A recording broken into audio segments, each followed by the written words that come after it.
അർത്ഥവത്തായ ആണവ കരാറിലെത്താൻ ഇറാനുമേൽ പരിമിതാക്രമണം വേണ്ടിവരുന്ന US പ്രസിഡന്റ് ഡൊണാൾഡ് ട്രംപ്. ഇതോടെ പശ്ചിമേഷ്യയിൽ യുദ്ധഭീതി വീണ്ടും ശക്തമായി. ആക്രമണത്തിന് ട്രംപിന്റെ അനുമതി കാത്തിരിക്കുന്നതായി പെന്റഗൺ വൃത്തങ്ങളെ ഉദ്ധരിച്ച് US മാധ്യമങ്ങൾ റിപ്പോർട്ട് ചെയ്തു. ഇറാന് 10 മുതൽ 15 ദിവസം വരെ സമയം നൽകിയതായി US പ്രസിഡന്റ് ഡൊണാൾഡ് ട്രംപ് കഴിഞ്ഞ ദിവസം അറിയിച്ചിരുന്നു. അതേസമയം ഇറാനെ ആക്രമിക്കാൻ വ്യോമതാവളം വിട്ടു നൽകില്ലെന്ന് ബ്രിട്ടൻ. രാജ്യതാൽപര്യങ്ങൾക്ക് വിരുദ്ധമായ വിട്ടുവീഴ്ചകൾ ഉണ്ടാകില്ലെന്ന് ഇറാൻ. കൂടുതൽ യുദ്ധസന്നാഹങ്ങളുമായി അമേരിക്ക. റഷ്യയുമായി ചേർന്ന് ഇറാന്റെ നാവികാഭ്യാസം. MCA നാസറാണ് വാർത്തയുടെ വിശദാംശങ്ങളുമായി ചേരുന്നത്. MCA, ഇരു രാജ്യങ്ങളും തമ്മിലുള്ള സംഘർഷാവസ്ഥ അതിന്റെ പാരമ്യതയിൽ എത്തിയിരിക്കുകയാണിപ്പോൾ. അതിന് തെളിവായി അമേരിക്കയുടെ സൈനിക വിന്യാസവുമുണ്ട്. ഇപ്പോൾ പശ്ചിമേഷ്യയിൽ യുദ്ധഭീതി ശക്തമാണോ? അതെ, തീർച്ചയായിട്ടും. കാരണം ഇന്നലെ ട്രംപ് പറഞ്ഞതല്ല ഇന്നിപ്പോൾ അല്പം മുമ്പ് അദ്ദേഹം പ്രതികരിച്ചിരിക്കുന്നത്. ഇന്നലെ അദ്ദേഹം വ്യക്തമാക്കിയത് 10 മുതൽ 15 ദിവസം വരെ സമയപരിധി ഇറാന് നൽകിയിട്ടുണ്ട്. അതിനുള്ളിൽ പിന്നെ എല്ലാ അർത്ഥത്തിലും അർത്ഥപൂർണമായിട്ടുള്ള ഒരു ആണവ കരാറിലേക്ക് ഇറാൻ എത്തിച്ചേരണം.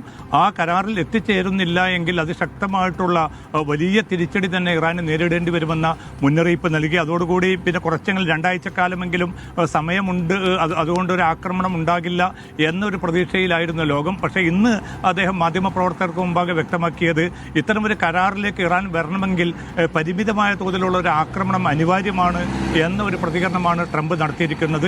ഇതിൻ്റെ ഭാഗമായിട്ടായിരിക്കാം പിന്നിട്ട് 24 മണിക്കൂറിനുള്ളിൽ ഇറാന് നേരെയുള്ള സൈനിക വിന്യാസങ്ങൾ വളരെ ശക്തമായിട്ട് മുന്നോട്ട് പോകുന്നതിൻ്റെ തെളിവുകളാണ് അൽ ജസീറ ഉൾപ്പെടെയുള്ള വിവിധ ചാനലുകൾ റിപ്പോർട്ട് ചെയ്യുന്നത്. നിരവധി പോർവിമാനങ്ങളും മറ്റ് യുദ്ധസന്നാഹങ്ങളും ജോർദാൻ ഉൾപ്പെടെയുള്ള വ്യോമതാവളങ്ങളിലേക്ക് കേന്ദ്രീകരിക്കുന്നതായ റിപ്പോർട്ടുകൾ കൂടി പുറത്തു വരുന്നുണ്ട്. എന്തായാലും പിന്നെ ഈ ഇറാനും അമേരിക്കയും തമ്മിൽ ഒരുപക്ഷെ 2003 ഒരു മേഖലയിലെ ഏറ്റവും വലിയ സൈനിക സന്നാഹങ്ങൾ മാറ്റി നിർത്തിയാൽ അതിന് ശേഷമുള്ള വളരെ വിപുലമായിട്ടുള്ള സൈനിക സന്നാഹങ്ങളിലേക്കാണ് ഇപ്പോൾ അമേരിക്ക നീങ്ങിയിരിക്കുന്നത്. അപ്പോൾ ലക്ഷ്യം എന്നത് ഒരു ആക്രമണം നടത്തുക എന്നത് തന്നെയാണ്. പക്ഷേ ഇത് സംഭവിക്കാൻ പോകുന്നത് അമേരിക്ക ഇപ്പോൾ പറയുന്ന ഈ പരിമിത സ്വഭാവത്തിലുള്ള ആക്രമണം എന്ന് പറഞ്ഞാൽ പോലും അത് ഒരു യുദ്ധപ്രഖ്യാപനമായി തന്നെ കണക്കുകൂട്ടും. അത്തരം ചെറിയ ആക്രമണം വന്നാൽ പോലും അതിശക്തമായിട്ടുള്ള ഒരു പ്രതികരണമായിരിക്കും ഉണ്ടാവുക എന്ന് ഇറാൻ ഇന്നും മുന്നറിയിപ്പ് നൽകിയിട്ടുണ്ട്. അതുമാത്രമല്ല, അമേരിക്കയുടെ ബേസുകൾക്കെതിരെ, അത് ഗൾഫ് മേഖലയിലുള്ള ബേസുകൾക്കെതിരെയുള്ള ആക്രമണം തിരിച്ചടി വളരെ ഉറപ്പാണെന്ന് കൂടി ഇറാൻ നേതൃത്വം ഇന്ന് വ്യക്തമാക്കിയിട്ടുണ്ട്. അതിനു മുമ്പെയാണ് ഈ പ്രശ്നത്തിൽ അടിയന്തരമായിട്ട് ഇടപെട്ടുകൊണ്ട് ഈ സൈനിക വിന്യാസത്തിൽ നിന്ന്, സൈനിക ഭീഷണിയിൽ നിന്ന് അമേരിക്കയെ പിന്തിരിപ്പിക്കണമെന്ന് ആവശ്യപ്പെട്ടുകൊണ്ട് ഇറാൻ നേതൃത്വം UN സെക്രട്ടറി ജനറൽ ആന്റണിയോ ഇപ്പോൾ പിന്നെ സന്ദേശം കൈമാറിയിരിക്കുന്നത്. പക്ഷേ നമുക്കറിയാൻ സാധിക്കും, ഇന്നത്തെ നിലവിലുള്ള ഒരു സാഹചര്യത്തിൽ UN സെക്രട്ടറി ജനറലിനോ മറ്റോ ഈ പ്രശ്നത്തിൽ അത്ര സജീവമായിട്ടുള്ള ഒരു ഇടപെടൽ നടത്താനോ അമേരിക്കയെ ഇതിൽ നിന്ന് പിന്തിരിപ്പിക്കാനോ സാധ്യമല്ല എന്ന്.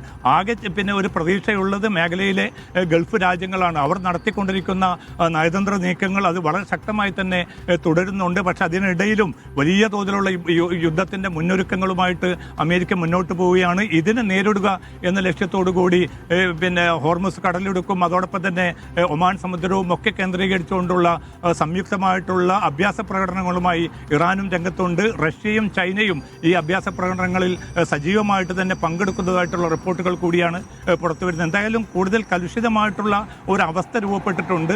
ഇന്നലെ ട്രംപ് പറഞ്ഞത് പ്രകാരമാണെങ്കിൽ അടുത്ത 2 ആഴ്ചക്കുള്ളിൽ, ഒരു 15 ദിവസത്തിനുള്ളിൽ ഇറാൻ ഈ ഒരു രേഖാമൂലമുള്ള കരാറിൻ്റെ പിന്നെ കരട് നൽകിയാൽ മതി. പക്ഷേ ഇന്നിപ്പോൾ ട്രംപിൻ്റെ പ്രതികരണം വെച്ച് നോക്കുമ്പോൾ ഒരുപക്ഷെ യുദ്ധം ആസന്നമാണ് എന്ന ഒരു പ്രതികരണമാണ് US മാധ്യമങ്ങളും മറ്റും നൽകുന്നത്. പക്ഷേ സ്ഥിതിഗതികൾ ഒരുപക്ഷെ, കാരണം ഇത് തുടങ്ങിക്കഴിഞ്ഞാൽ ഇത് അവസാനിപ്പിക്കുന്നത് അമേരിക്ക ആയിരിക്കില്ല എന്ന് ഇറാൻ നേരത്തെ തന്നെ വ്യക്തമാക്കിയിട്ടുണ്ട്. അതുകൊണ്ട് അത്ര ധൃതി പിടിച്ചൊരു നീക്കത്തിലേക്ക് അമേരിക്ക മാറില്ല എന്നൊരു പ്രതീക്ഷയിൽ തന്നെയാണ് ഇറാൻ നിലയുറപ്പിച്ചിരിക്കുന്നത്. എന്തായാലും സ്ഥിതിഗതികൾ കൂടുതൽ സങ്കീർണമായിട്ടുള്ള ഒരു സാഹചര്യം തന്നെയാണ് ഗൾഫ് മേഖലയിൽ ഇപ്പോൾ നിലനിൽക്കുന്നത്.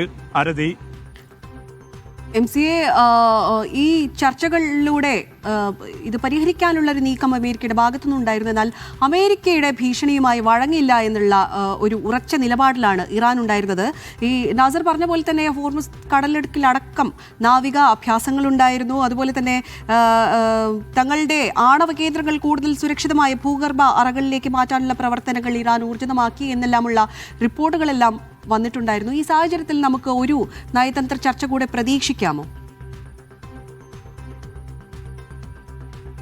ഭാരതി നേരത്തെ ആദ്യം മസ്കത്തിൽ ചർച്ച നടന്നു. അതിൽ പുരോഗതി ഉണ്ടെന്ന് ഇറാനും അമേരിക്കയും വ്യക്തമാക്കി. തുടർന്ന് ജനീവയിൽ പരോക്ഷമായിട്ടുള്ള ചർച്ച നടന്നു. ഒമാന്റെ മധ്യസ്ഥതയിലായിരുന്നു ഈ ചർച്ച. അപ്പോൾ വലിയ പ്രതീക്ഷ ലോകത്തിനുണ്ടായിരുന്നു, അറബ് മേഖലയിലെ രാജ്യങ്ങൾക്കുണ്ടായിരുന്നു. കാരണം അത്ര ധൃതി പിടിച്ച ഒരു സൈനിക നടപടിയിലേക്ക് അമേരിക്ക നീങ്ങില്ല എന്നൊരു വിലയിരുത്തലായിരുന്നു പൊതുവെ രൂപപ്പെട്ടത്. പക്ഷേ ഈ ചർച്ച നടക്കുന്ന അതേ ഘട്ടത്തിൽ തന്നെയാണ് ആദ്യം എബ്രഹാം ലിങ്കൺ എന്നൊരു വലിയൊരു പടക്കപ്പൽ ഈ മേഖലയിൽ നങ്കൂരമിട്ടു. അതിന് പുറമെ ജെറാൾഡ് ഡാർഫോർഡ് എന്ന പുതിയ ഏറ്റവും വിപുലമായിട്ടുള്ള ഒരു പടക്കപ്പൽ കൂടി അത് അടുത്ത 2-3 ദിവസത്തിനുള്ളിൽ ഈ ഗൾഫ് മേഖലയിൽ എത്തിച്ചേരും. അതിന് പുറമെയാണ് ഒരു നവീനമായിട്ടുള്ള ഏറ്റവും വലിയ പോർവിമാനങ്ങളുടെ വലിയൊരു ശേഖരം തന്നെ ജോർദാനിലെ കേന്ദ്രത്തിൽ എത്തിച്ചിരിക്കുന്നത്. അതോടൊപ്പം തന്നെ ഇപ്പോൾ ആകെ ഒരു പ്രതീക്ഷ ഇന്നിപ്പോൾ ഉണ്ടായിരിക്കുന്നത് UK-യുടെ ബ്രിട്ടനും അമേരിക്കയും സംയുക്തമായിട്ടുള്ള വ്യോമ കേന്ദ്രമുണ്ട്. അവിടെ നിന്നായിരിക്കും ആക്രമണമെന്ന് കഴിഞ്ഞ ദിവസം ട്രംപ് വ്യക്തമാക്കിയിരുന്നു. പക്ഷേ ഈ ഒരു തങ്ങളുടെ നിയന്ത്രണത്തിലുള്ള വ്യോമ കേന്ദ്രം ഉപയോഗിച്ചുകൊണ്ട് ഇറാനെതിരായിട്ടുള്ള ഒരു ആക്രമണത്തെ ഒരു നിലക്കും അനുവദിക്കുകയില്ല എന്ന് ബ്രിട്ടൻ വ്യക്തമാക്കി. ഇത് ഒരുപക്ഷെ 2003 അവസ്ഥയിൽ നിന്ന് തികച്ചും ഭിന്നമായിട്ടുള്ള ഒരുപക്ഷെ അനുകൂലമായ ഒരു സാഹചര്യമാണ്. കാരണം ബ്രിട്ടൻ പോലും ഇത്തരമൊരു കടന്നാക്രമണത്തെ അംഗീകരിക്കുന്നില്ല, അല്ലെങ്കിൽ അതിനെ കയ്യൊപ്പ് വെക്കുന്നില്ല എന്നത് ഒരുപക്ഷെ ഈ സമാധാനം കാംക്ഷിക്കുന്ന ജനങ്ങളെ സംബന്ധിച്ചിടത്തോളം, മേഖലയിലെ ഗൾഫ് രാജ്യങ്ങളെ സംബന്ധിച്ചിടത്തോളം പ്രതീക്ഷ പകരുന്ന ഘടകമാണ്. പക്ഷേ എത്ര കണ്ട് ബ്രിട്ടൻ ആ ഒരു തീരുമാനത്തിൽ ഉറച്ചു നിൽക്കും, അല്ലെങ്കിൽ അത്തരം തീരുമാനങ്ങൾ മറികടന്നുകൊണ്ട് തങ്ങൾക്ക് കൂടി പങ്കാളിത്തമുള്ള ആ ഒരു ബേസിൽ നിന്ന് തന്നെ പോർവിമാനങ്ങൾ ഉയരാനുള്ള സാധ്യതയുണ്ടോ എന്നത് സംബന്ധിച്ച ചോദ്യത്തിന് കൂടി ഉത്തരം ലഭിക്കേണ്ടതുണ്ട്. എന്തായാലും ഈ പരിമിതമായ തോതിലുള്ള ഒരു ആക്രമണം എന്നതുകൊണ്ട് ട്രംപ് എന്താണ് ഉദ്ദേശിക്കുന്നത്, അല്ലെങ്കിൽ ഏത് സമയത്തായിരിക്കും അത്തരമൊരു ആക്രമണം നടത്താൻ ട്രംപ് പദ്ധതിയിടുന്നത് എന്നതുമായി ബന്ധപ്പെട്ട ചോദ്യങ്ങൾക്ക് കൃത്യമായിട്ടുള്ള ഒരു ഉത്തരം ലഭ്യമായിട്ടില്ല.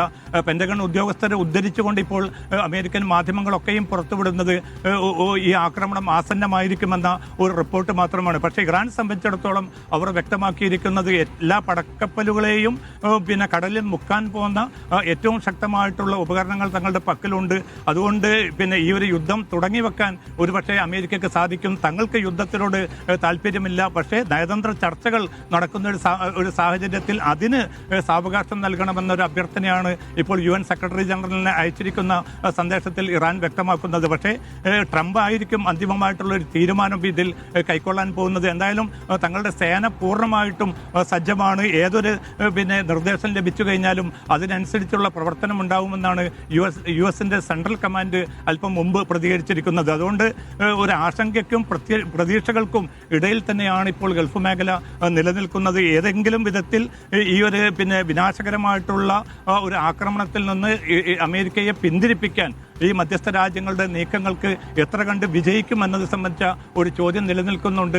കാരണം ഇതിൽ അമേരിക്ക വ്യക്തമാക്കുന്നത് ഒരു നിലയ്ക്കും ഈ യുറേനിയം സമ്പുഷ്ടീകരണവുമായിട്ട് മുന്നോട്ട് പോകാൻ ഇറാനെ അനുവദിക്കുകയില്ല. ആണവ ആയുധങ്ങൾ മാത്രമല്ല, ആണവ പദ്ധതി തന്നെ പൂർണ്ണമായിട്ടും ഒഴിവാക്കാൻ ഇറാൻ തയ്യാറാകണമെന്നാണ്. അത് സംബന്ധിച്ച ഒരു കരടല്ല ഇറാൻ മുന്നോട്ട് വെക്കുന്നതെങ്കിൽ തീർച്ചയായിട്ടും ഒരു ആക്രമണം മാത്രമായിരിക്കും തങ്ങൾക്ക് മുമ്പാകെയുള്ള ഒരു മാർഗമെന്ന ഒരു കൃത്യമായിട്ടുള്ള സൂചന തന്നെയാണ് ട്രംപിന്റെ അവസാന പ്രതികരണത്തിലും വ്യക്തമാകുന്നത്.